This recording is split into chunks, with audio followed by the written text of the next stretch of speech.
ಇಂದು ನಾನು ಬಿಜೆಪಿ ಸರ್ಕಾರದ ಬಳಿ ಭಾಷಣ ಕೇಳುವುದಿಲ್ಲ, ಜಾಹೀರಾತು ಕೇಳುವುದಿಲ್ಲ. ಒಂದು ಸರಳ ಪ್ರಶ್ನೆ ಮಾತ್ರ ಕೇಳುತ್ತೇನೆ. ಜನರ ಹಣದ ಲೆಕ್ಕ ಎಲ್ಲಿದೆ?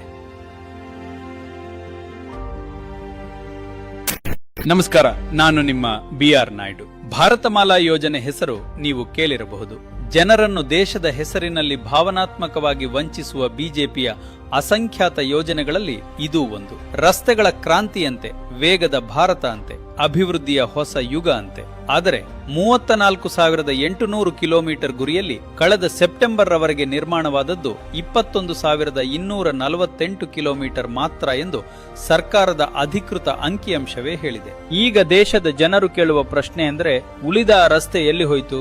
ಮತ್ತೆ ಅದಕ್ಕಾಗಿ ಬಿಡುಗಡೆ ಮಾಡಿದ್ದ ಹಣ ಎಲ್ಲಿದೆ? ಭಾರತಮಾಲಾ ಯೋಜನೆಯ ಮೊದಲ ಹಂತದ ಮೂಲ ಅಂದಾಜು ವೆಚ್ಚ ಸುಮಾರು 5.35 ಲಕ್ಷ ಕೋಟಿ ರೂಪಾಯಿ. ಸರಳವಾಗಿ ಲೆಕ್ಕ ಹಾಕಿದರೆ 1 ಕಿಲೋಮೀಟರ್ಗೆ ಸುಮಾರು 15 ಕೋಟಿ ರೂಪಾಯಿಗೂ ಹೆಚ್ಚು ಖರ್ಚು. ಇದೇ ಲೆಕ್ಕಾಚಾರದ ಪ್ರಕಾರ ನಿರ್ಮಾಣವಾಗದೇ ಉಳಿದ 13,554 ಕಿಲೋಮೀಟರ್ ರಸ್ತೆಗೆ ಸುಮಾರು 2.1 ಲಕ್ಷ ಕೋಟಿ ರೂಪಾಯಿ ಖರ್ಚಾಗಿದೆ. ನಾವು ಕೇಳುತ್ತಿರುವುದು ಇಷ್ಟೇ: ಆ ಹಣ ವೆಚ್ಚವಾಗಿದೆಯೇ, ಸಿಲುಕಿದೆಯೇ, ಮರು ಹಂಚಿಕೆ ಆಗಿದೆಯೇ, ಇಲ್ಲವೇ ಆಡಳಿತದ ವೈಫಲ್ಯದಲ್ಲಿ ಕರಗಿದೆಯೇ?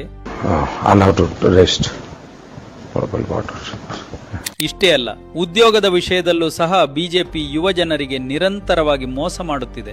ಸಂಸತ್ತಿನ ಅಧಿಕೃತ ಉತ್ತರ ಪ್ರಕಾರ ಕೇಂದ್ರ ಸರ್ಕಾರದ ವಿವಿಧ ಇಲಾಖೆಗಳಲ್ಲಿ ಸುಮಾರು 10 ಲಕ್ಷ ಹುದ್ದೆಗಳು ಖಾಲಿ ಇವೆ. ಆದರೂ ಸಹ ಬಿಜೆಪಿ ಯುವಕರಿಗೆ ಉದ್ಯೋಗ ಕೊಟ್ಟಿದ್ದೇವೆ ಎಂದು ಯಾವ ಮುಖದಿಂದ ಹೇಳುತ್ತಿದ್ದಾರೆ?